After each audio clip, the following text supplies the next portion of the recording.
Well then, Melody, that's all for now. Yeah, Hayden. The flight tomorrow is after 7 a.m., right? Yes, that's right. There's a diner near the hotel where I'm staying that opens at 6 a.m., so I plan to have breakfast there before heading to the airport. I see. Sorry that I can't see you off.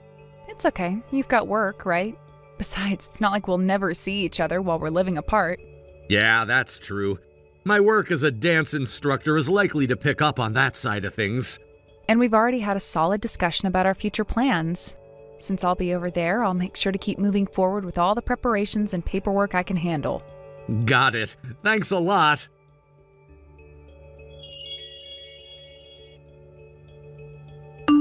Serves you right. Riley, what's this about serves you right? I heard Dad told you about the separation and now you're homeless, right? Excuse me? When Dad remarried that older, poor woman 5 years ago, I was seriously shocked. But now, look at you, abandoned by him. And a divorce is probably coming soon.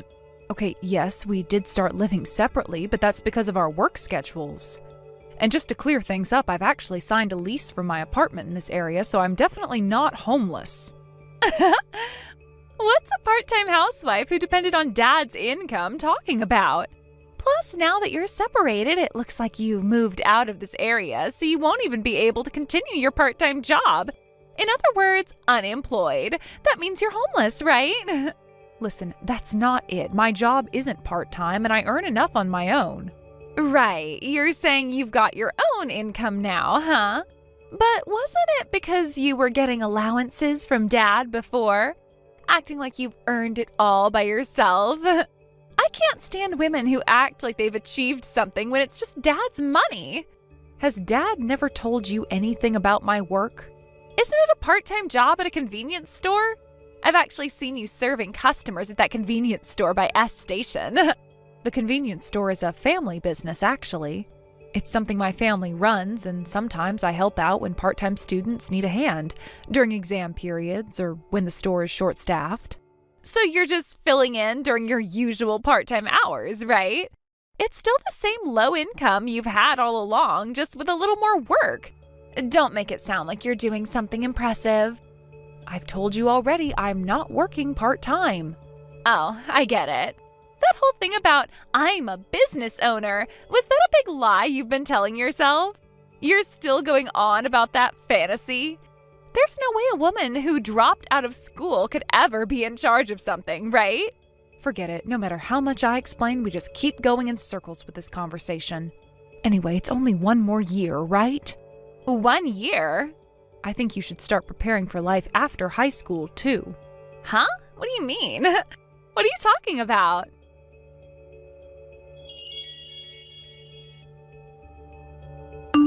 Hayden, about Riley.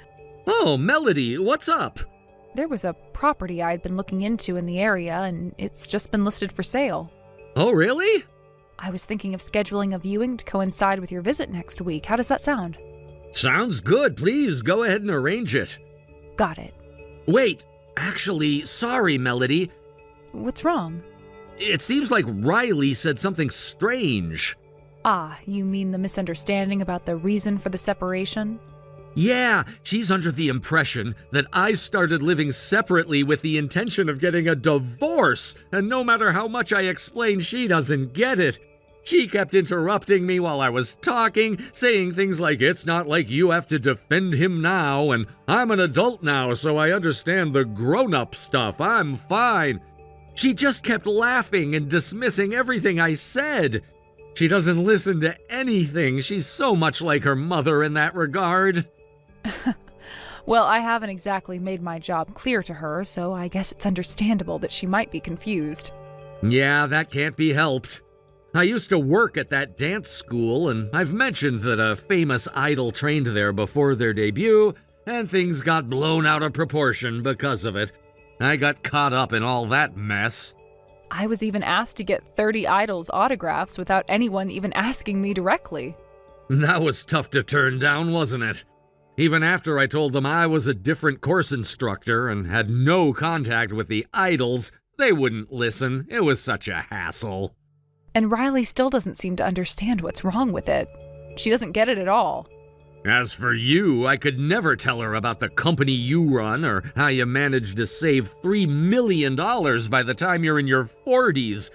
That kind of income is something I can't share with anyone. I don't think anyone else would have the courage to talk about your savings.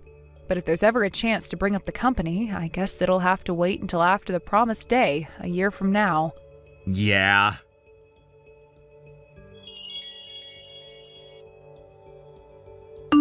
It's been a year, you poor girl. Finished your graduation ceremony today, huh? Oh, right. Congratulations on graduating. Well, I'm moving now. Gotta pack up. Oh, I see. So you've been preparing for this. Of course. What do you think? I'm going to live in a mansion in the heart of the city while attending university. What? We bought a mansion, you know. Dad was so happy he was practically dancing. Do you know that they bought a house in the city? I overheard you talking about it on the phone with someone. You heard that?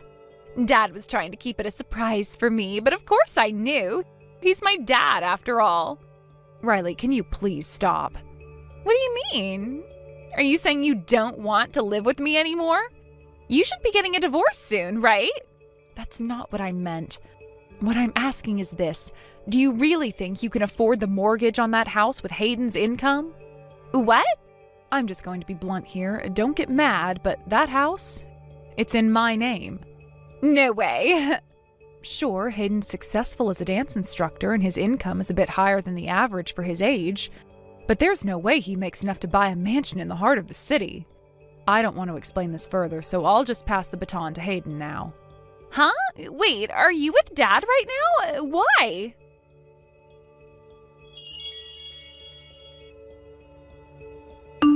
Riley!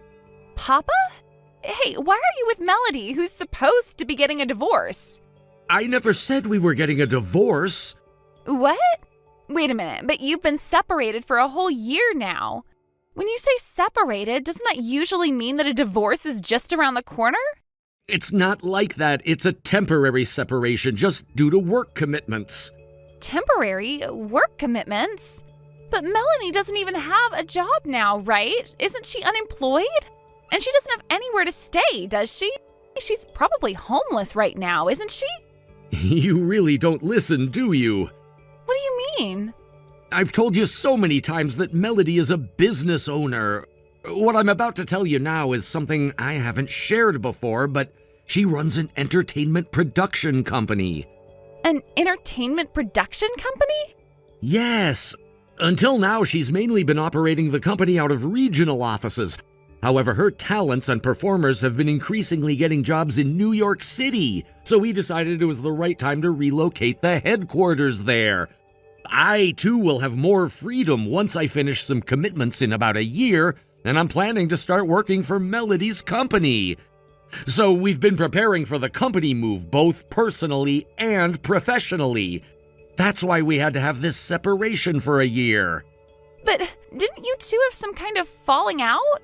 Riley, you've been twisting the story to fit your own view, constantly belittling Melody and insulting her. You've started to sound just like your mother, the one who destroyed our family. Wait, are you talking about Mom? You know that your mother's affair was the real reason for our divorce. And I also explained to you that I'm not your biological father. Well, I know that. But still, I was born when you and Mom were married, right? That means officially, on paper, you're still my father, right? So I'm your daughter, isn't that right? No, not anymore. On paper, I'm no longer your father. What? When your real father, the man your mother had an affair with, was confirmed, there was a process that allowed for legal changes. So Riley, as of now, there is no longer any record of me being your father. What are you talking about? Then why did you take me in? When Mom disappeared with some guy, you were the one who took me in. We explained this when we took you in. But the truth is, it was actually your maternal grandparents who took you in first. What? Huh? Yes. Your grandparents were getting older and were concerned about their health. But despite everything that happened, they couldn't bear the thought of sending their own granddaughter to an orphanage or an institution. They knew the situation was complicated, but in the end, they turned to me, your former stepfather, because they felt I was the right person to take care of you. Wait, so it was them, not you? That's right. But they were concerned about their ability to take care of you, especially as they were getting older and facing health issues. They knew that they couldn't properly look after you with their declining health, so they turned to me. But even though I had no obligation to raise you, I didn't want to refuse their request. After thinking it through and discussing it with Melody, we decided that we would take care of you until you graduated high school. Hold on. You're saying that today is my graduation day, right? Today? Yes, exactly. We made that arrangement long ago, and we even signed the necessary papers to make it official. This wasn't just something we decided on a whim. It was a promise, and it was all legally documented. I don't remember that. I know you don't remember it, but the documents are real, and they're there. You can't deny that. Wait, seriously? Yes, it's all in the documents.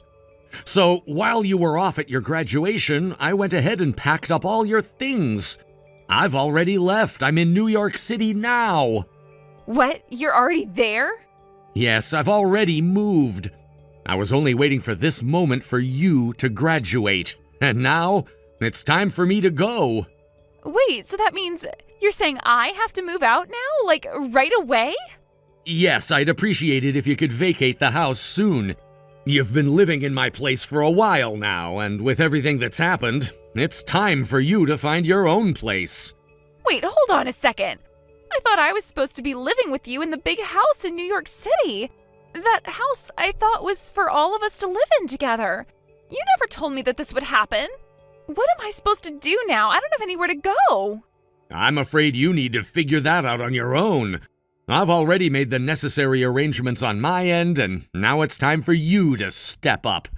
I'm sure you can manage. After all, you've been living here for years, and now it's time for you to learn to be independent.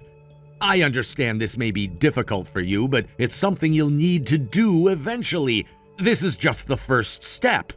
But Papa, this doesn't make sense. I thought I would be part of the family and we'd all stay together. How could you just leave me like this? It's not about leaving you behind. It's about fulfilling our promises and living up to what was agreed upon. The truth is, I've already moved on, and now it's time for you to do the same.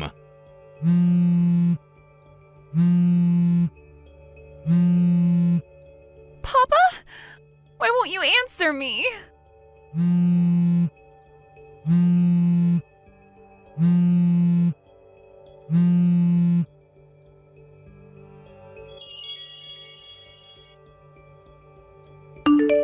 Melody!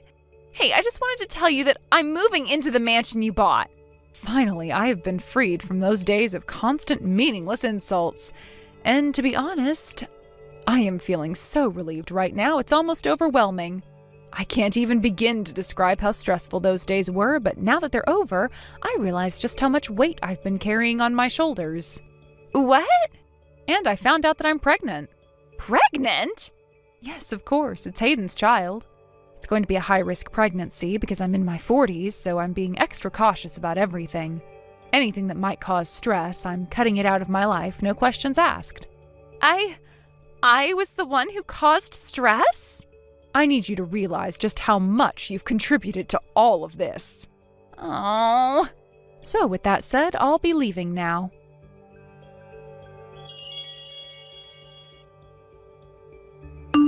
The following day, Riley found herself heading towards her maternal grandparents' house, located about a 15-minute walk from where she had been staying. The house was familiar to her, and despite the emotional turmoil she was experiencing, it felt like the only place left to turn to for support. She had a strained but present relationship with her grandparents, having seen them on several occasions over the years, though it was not one based on deep emotional closeness. Regardless, it felt like the best option given the circumstances. She had no real plan. The only thing that was certain was her sense of desperation. As Riley walked towards their house, the path felt longer than it usually did, perhaps because of the weight of her situation was now so much more apparent. Her mind raced, and she struggled to push away the overwhelming emotions and confusion that had taken over her. She wasn't just carrying her physical belongings, but a heavy burden of uncertainty, rejection, and feelings of abandonment. Every step she took towards her grandparents' house seemed to carry an invisible weight on her shoulders, one she couldn't shake off no matter how hard she tried. When Riley finally arrived at the house, she was greeted by her grandparents, but there was something noticeably distant in their response. It wasn't an unkind reception, but it lacked the warmth she had hoped for. After all, she had come here expecting that, in a moment of crisis, family would offer some solace. Instead, there was an awkwardness in the air, a hesitation that immediately made her question whether this had been the right decision. Her grandparents were elderly, and though they had been kind to her in the past, the situation she now found herself in felt far different from the one in which they had once provided support. It became clear to Riley that her visit was not going to be as simple as she imagined. Although she had expected some help, the reality was harsher than she had hoped. 6 months prior, her uncle's family had moved in with her grandparents, and the dynamics of the household had changed dramatically. What had once been a relatively quiet, stable environment was now filled with additional people, which added to the already tense atmosphere. Her uncle, his wife, and their children were all now living under the same roof, and the strain on everyone's patience was visible. Riley's grandparents, while seemingly understanding of her predicament, had also been dealing with their own challenges and were not in a position to offer her the kind of help she needed.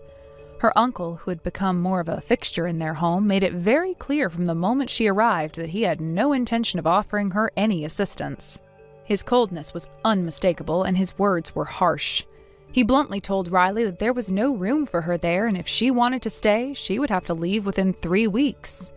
The ultimatum was final, and there was no room for negotiation. Devastated and shocked, Riley was left standing in front of her grandparents' house with her belongings scattered around her. It felt like a betrayal, a complete abandonment by the family she had always known. She could hardly believe that she was being treated this way. She had hoped for understanding, for a chance to rebuild her life with the support of those who had watched her grow up. But instead, she was being pushed away with no regard for her struggles. Riley's world had crumbled, and she was left to pick up the pieces alone. The days passed, and Riley struggled to come to terms with the situation. It wasn't just the rejection that was hard to bear. It was the overwhelming sense of hopelessness that seemed to follow her everywhere. For weeks she stayed at her grandparents' house trying to convince herself that there was still a way out, that there was some possibility for reconciliation. But the more she tried to make sense of everything, the more she realized that she was fighting a losing battle. The 3-week deadline loomed over her, and the thought of being kicked out with nowhere to go was terrifying. In the midst of all this, Riley suddenly remembered something crucial, something she had completely forgotten in all the chaos of the past few weeks. She had been planning to attend university, and part of her plan had been that her father, Hayden, would pay for her admission fees. She had never even considered that Hayden might not be willing to support her. It was an assumption she had made out of habit, but the reality hit her like a ton of bricks when she realized the payment deadline had already passed. By the time the thought crossed her mind, it was too late. The window of opportunity had closed, and she had missed her chance. The weight of this realization was unbearable. Riley felt as if everything she had worked toward, her education, her future, was now slipping through her fingers. She had been counting on Hayden to help her, and now it seemed that her dream of going to university was nothing more than a distant fantasy. The emotional toll of it all broke her. Desperation and panic set in as she rushed to her grandparents and uncle, begging them for help. "If I don't pay the fees, I won't be able to graduate. I'll just be a high school graduate with no future," she cried. But instead of compassion, she was met with cold indifference. Her uncle's response was a sharp rebuke. He told her that it wasn't their responsibility to fix her problems and that she needed to figure things out on her own. The complete lack of empathy stung deeply, and Riley felt her heart shatter as she realized that no one was going to help her. It was as if she had become invisible to them, a burden that they no longer cared to bear. The rejection didn't stop there. In the cruelest of gestures, her belongings were thrown out onto the front lawn. Everything she had, her clothes, her books, her personal items, were discarded without a second thought. The message was clear. She was no longer welcome, no longer part of the family. It was a stark reminder of how quickly everything could change, how easily people could turn their backs on you when you needed them the most. Riley left her grandparents' house with no real destination in mind. She had no plan, no idea where she was going, but she knew she couldn't stay there. She headed south, far from the place she had once called home, and she disappeared from their lives. Her family was left to wonder what had become of her. No one knew where she had gone or what had happened to her. The last anyone heard, she was on her way to an uncertain future, a future that seemed more and more hopeless as the days passed. What happened to Riley after she left her grandparents' house remains a mystery. Some say she headed to a nearby city, others think she might have reached out to distant relatives or friends. But in the end, no one knew for sure. The girl who had once dreamed of a bright future was now a lost soul, wandering through a world that seemed increasingly indifferent to her struggles. Her story, once full of hope, had now become a tale of abandonment, of rejection by the people she had once trusted. And as time passed, Riley's future seemed more and more uncertain, a future that was now hers to navigate alone. Thank you for watching and listening. We hope you enjoyed the video. Don't forget to like this video and subscribe. Also, feel free to leave a comment about what you thought of the story. We look forward to seeing you at the next story. Thank you for watching. Please subscribe and hit the like button. See you next time.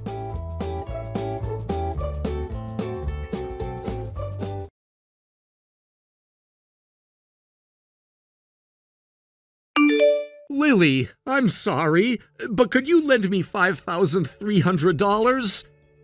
Dexter, what the hell? A college student suddenly asking for $5,300? Are you serious? It's for tuition. Excuse me? Explain yourself. I thought your university's tuition wasn't something you'd have to worry about like this. What's going on? My university requires the entire year's tuition to be paid up front. That's why the amount is so high. You've got to be kidding me. Come on, Dexter, you were the one who said you didn't want to rely on scholarships because they made you nervous. You promised that you'd work hard and earn enough to cover everything during your time in college. If I remember correctly, didn't you have a whole plan to manage your expenses after your first year? Even if I'm your sister, this isn't the kind of money I can just hand over on a whim. I know, Lily. Believe me, I didn't want to ask you for this either. I'm desperate. I feel like I'm grasping at straws here. I have no one else to turn to, and the deadline is fast approaching. There's more to this story, isn't there? Fine, let's meet up and talk about it in person. I'll hear you out. Meet me at the family restaurant on the 5th floor of the F Station Mall. We'll discuss it over dinner. I don't even have enough money to eat out. It's fine. I'll cover that at least. Thank you. I really appreciate it, Lily. I owe you big time. I'll tell you everything when we meet, I promise. You better. Don't try to gloss over anything, all right? Yeah, I'll be honest. I know this is a huge inconvenience for you. I'm sorry.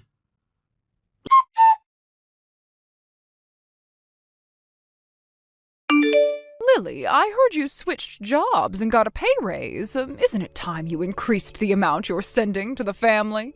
You were the one who defied us and left home when you started college. It's about time you repay your parents for raising you, don't you think? Show some gratitude. Hi, Mom. Long time no talk. And of course, it's another message about money. You know, you really don't give up, do you? Even though you know I'll say no. If you want money, why don't you get a job? It's embarrassing enough that neither you nor Dad are working. How dare you speak to me like that? I'm just giving you a chance to be a good daughter and show some filial piety. You should appreciate the opportunity. Maybe I'll reduce the amount I send to 10 cents from now on. Excuse me, that is clearly a typo, right? You meant to say you'd increase it to $1,000, didn't you? No typo, I meant 10 cents. What the hell? Living alone comes with a lot of expenses, you know. Plus, I'm still paying off my student loans. Honestly, I shouldn't even be sending anything to you at all. And speaking of this gratitude you keep bringing up, let's clear something up. In case you forgot, I paid for my high school tuition myself. I worked part-time jobs to cover it. Wait, what? Yeah, you heard me. And for college, I relied entirely on scholarships to get by. And as I mentioned, I am still paying these loans off. Let's not forget, when I was a kid, it wasn't you or Dad who made sure I had food to eat. It was Grandma, who passed away 6 months ago, who took care of me. To be honest, I don't really feel like I owe you anything for raising me. It's normal for grown children to take care of their parents. That's how it's supposed to be. Maybe so, but I think only parents who actually did their part in raising their kids get to make that argument. You are unbelievable. Look at your brother Dexter. He is paying his own $5,300 tuition. Why can't you be more like him? Excuse me? What? He's your younger brother, yet he's managing his finances. Meanwhile, you, as the older sibling, are only offering 10 cents as support. Are you trying to mock us? Wait a second. That $5,300? That was me. I lent it to Dexter. What?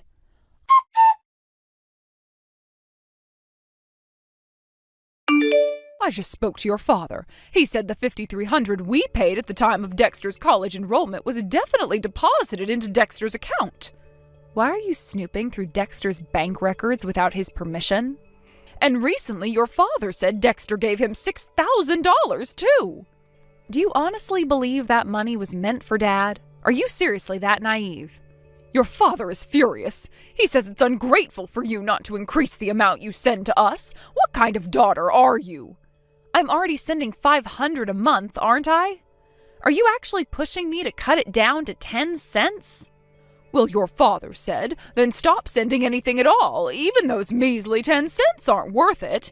He even joked that Dexter seems to be doing just fine earning money, so we will rely on him instead. Unbelievable. You're seriously planning to mooch off a college student now? But I can't wrap my head around it. But you know what? This might actually be a good opportunity to bring up something I've been meaning to discuss with Dad. And since you're here, I'll fill you in too. What are you talking about? The $5,300 Dad mentioned was indeed for Dexter's first year of tuition, but the $5,300 I'm talking about is something entirely different. It's the amount Dexter worked hard to save this year for his second year's tuition. He took on multiple part-time jobs to cover it himself. Wait, what? Let me explain. When Dexter started college, Grandma and I stepped in to help with the initial costs, including his enrollment fee and first-year tuition. We knew it was too much for a high schooler to handle alone. However, from the second year onward, Dexter was determined to pay his way. He promised to earn and save enough through his part-time jobs, but then Dad, who apparently has no sense of boundaries, found out Dexter was working extra hours and saving diligently. Dad showed up unannounced at Dexter's apartment one day, let himself in, rummaged through his belongings, and discovered a savings account with about $6,000.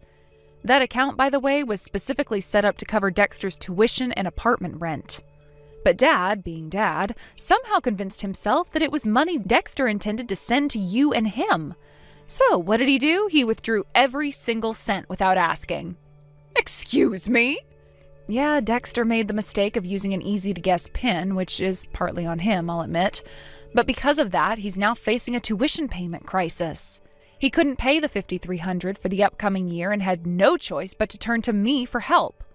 With no other option, he swallowed his pride and asked me to lend him the money. I can't believe this. Well, believe it. I couldn't let him drop out of school over something like this, so I paid the tuition for him. Now, thanks to Dad's selfish actions, both Dexter and I are left financially strapped for the foreseeable future. We're both going to be living frugally for a while. This can't be happening. And because of all this, I've decided to stop sending money to you entirely. As for Dexter, I'm under no illusion that he'll be in any position to support anyone else, let alone you and Dad. He's focused on rebuilding his savings and getting through college. Wait a minute, you can't just stop sending money. We rely on it. Without it, we're in big trouble. Up until now, your father has been living off the inheritance he got from your grandfather. And when your grandfather passed away 6 months ago, we used her inheritance too. But that's all gone now. You blew through Grandma's inheritance? That's bad enough, but to think you've already burned through Grandma's inheritance too, less than 6 months after her passing? What is wrong with you two? Do you even realize how irresponsible that is? Oh, don't you dare lecture me. We used most of the inheritance for Dexter.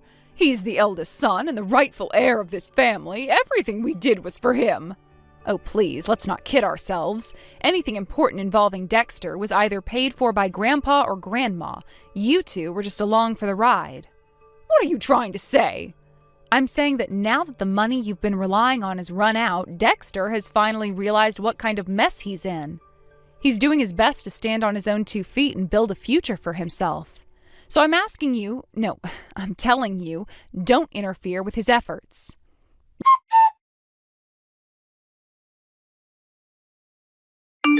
Lily, you didn't give Dad and Mom your apartment address, right? And I'm pretty sure you didn't tell them where you work either. Yeah, I didn't. Why? Can I stay with you for a while? Just temporarily, I promise. What's going on? Dad and Mom showed up at my place uninvited. They've moved in. What?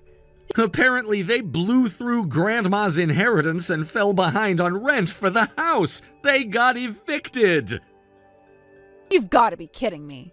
Wait, so the house wasn't theirs? It was a rental? Yeah, it was. I guess I overlooked that detail, too.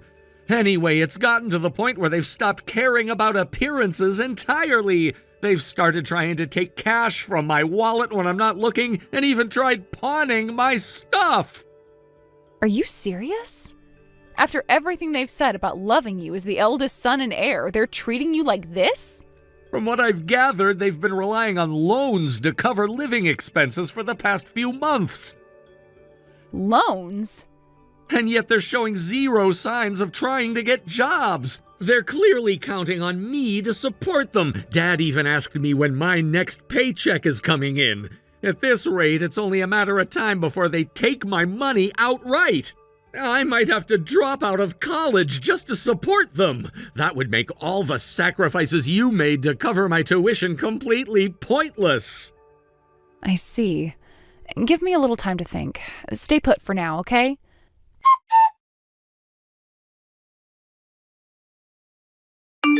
Dexter, can you hang in there for a couple more days before we deal with this? Yeah, I think I can manage. My paycheck doesn't come in for another week anyway. If you have a plan, I'll try to wait it out. Actually, I don't think you should wait at all. Tomorrow morning, take all your valuables with you when you leave for class. After that, don't go back home. Instead, head to Station A after school. Station A? Your destination is an apartment near Station A mansion. It's a 5-minute walk from the station.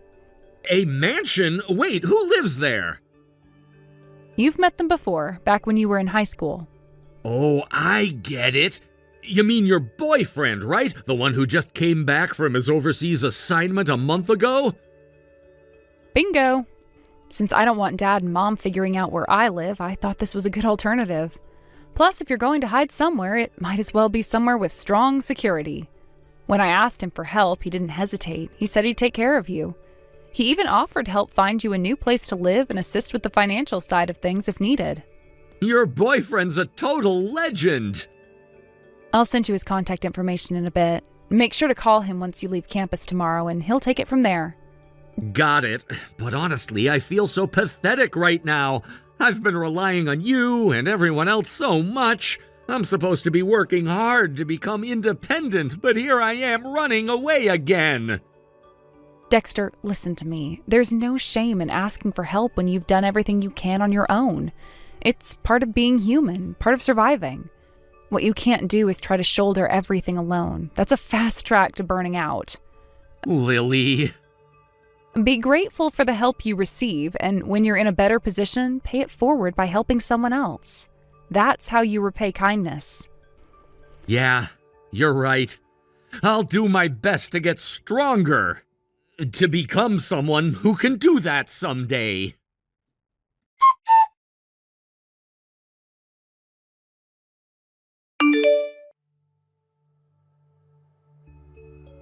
Lily, do you know where Dexter went? He left for university 2 days ago and hasn't come back since.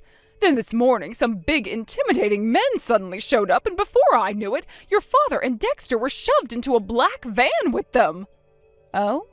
I was half asleep when they barged in, so I couldn't put up much resistance before the car sped off. I think we're in another state. It looks like some kind of company dormitory or something. Your father and I were both dumped here. That's the dormitory for Oniwa Corporation, a construction company. What? Oniwa Corporation? Yeah, I guess you wouldn't know about it since you've never worked a proper job. What are you talking about? What does this have to do with anything? Oniwa Corporation is famous for its employee training. They're known for turning even the most troublesome people into respectable, functioning adults. That's where Dad, and eventually you, will work to repay their debts and hopefully reform themselves. What? Why is this happening? If money is the issue, then Dexter or you could simply give us the money as part of your filial duty. There's no need for us to work like that. Dexter and I want nothing more than to get as far away as possible from toxic parents who are perfect examples of what not to become as adults. Toxic parents? Yeah, I already knew you lacked self-awareness, but your reaction proves it all over again. Never mind that. What about Dexter? Where is he? If you're going to make someone work, then he should be working too. He owes you $5,300, doesn't he? Let me remind you of how this all started. Dad withdrew $6,000 from Dexter's account without permission and spent it all. So here's how it's going to go. First, Dad will repay Dexter the $6,000. After that, Dexter will return $5,300 to me. This process is non-negotiable since it's symbolic, about accountability.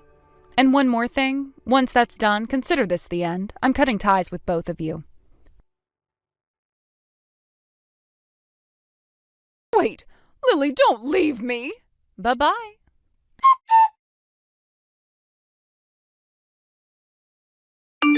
The arrangement with the Oniwa group was made possible through the efforts of my boyfriend.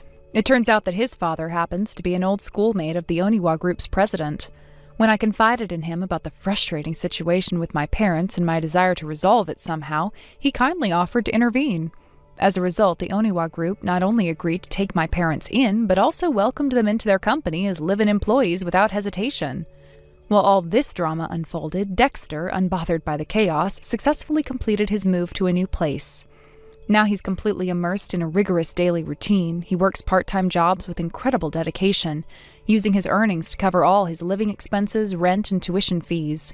Despite this challenging schedule, he still manages to attend university without compromising on his studies.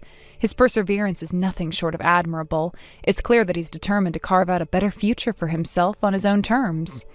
As for my parents, the source of so many of our problems, they're currently in their 50s. They should still be in their prime working years, yet decades of laziness have left their toll. Their prolonged indulgence in a slothful lifestyle has apparently made even the basics of hard work an uphill battle for them. It seems they're now struggling to adjust to the structured routine required by their new roles in the Oniwa group. From what I've heard, their daily schedule is quite demanding. In addition to their regular work hours, their routine now includes mandatory morning and evening runs to improve their physical fitness. I suppose this added element of discipline was deemed necessary to help them adapt and overcome the bad habits they've developed over the years. The mental image of them huffing and puffing, running around from morning until night while barely managing to keep up with their responsibilities is oddly satisfying. Just imagining them in such a state eases some of my lingering frustrations, even if only a little. Honestly, it's hard to fully articulate the level of relief this arrangement has brought me.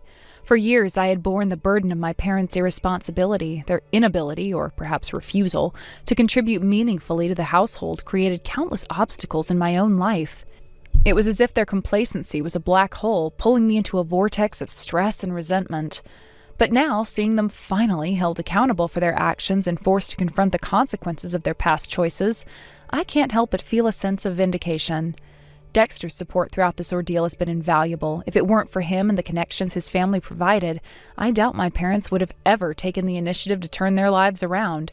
His father's willingness to reach out to the Oniwa group's president on their behalf was an incredible gesture, one I'll always be grateful for.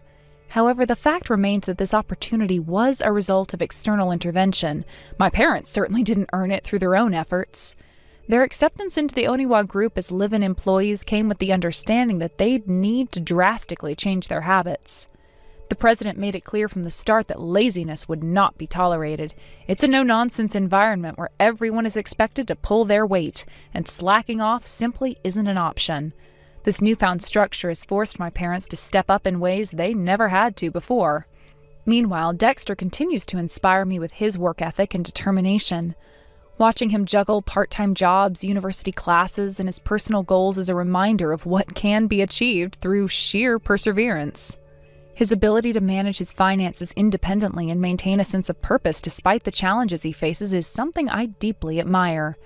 Reflecting on the stark contrast between Dexter's disciplined approach to life and my parents' previous lackadaisical attitude highlights just how much they needed this wake-up call. For too long, they had taken the easy way out, relying on others to shoulder their responsibilities. This new chapter in their lives, though undoubtedly tough, is a necessary step towards their personal growth.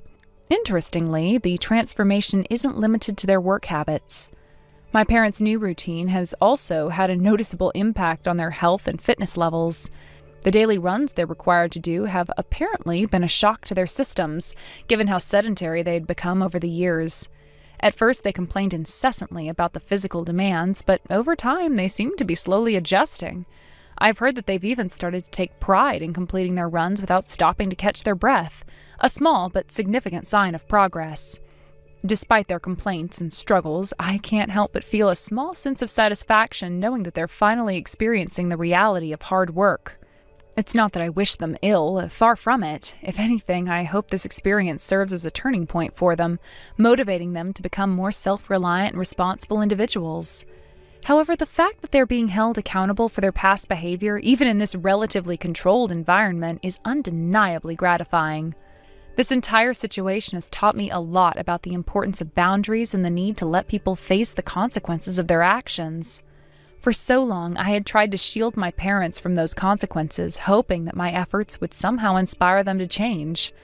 But in the end, it was only through external intervention, through the involvement of the Oniwa group, that they were finally forced to confront their own shortcomings. At the same time, Dexter's resilience and independence have become a source of inspiration for me. His ability to navigate his own challenges with grace and determination is a testament to the power of personal responsibility. Watching him build a life for himself piece by piece has reaffirmed my belief that change is possible, even in the face of adversity. In moments of reflection, I often find myself imagining my parents running laps around the Oniwa group's training grounds, drenched in sweat and gasping for air as they struggle to keep up with the demands of their new routine. It's a mental image that never fails to bring a small smile to my face, a quiet acknowledgement of the poetic justice at play. Perhaps this experience will ultimately be a blessing in disguise for all of us. For my parents, it represents an opportunity to grow and reclaim a sense of purpose that they had long since abandoned. For me, it's a chance to finally let go of the resentment I had harbored for so many years and focus on building my own future without the weight of their shortcomings holding me back. In the end, I can only hope that this chapter serves as a turning point for all of us, a moment of reckoning that paves the way for a brighter, more balanced future. Thank you for watching. Please subscribe and hit the like button. See you next time.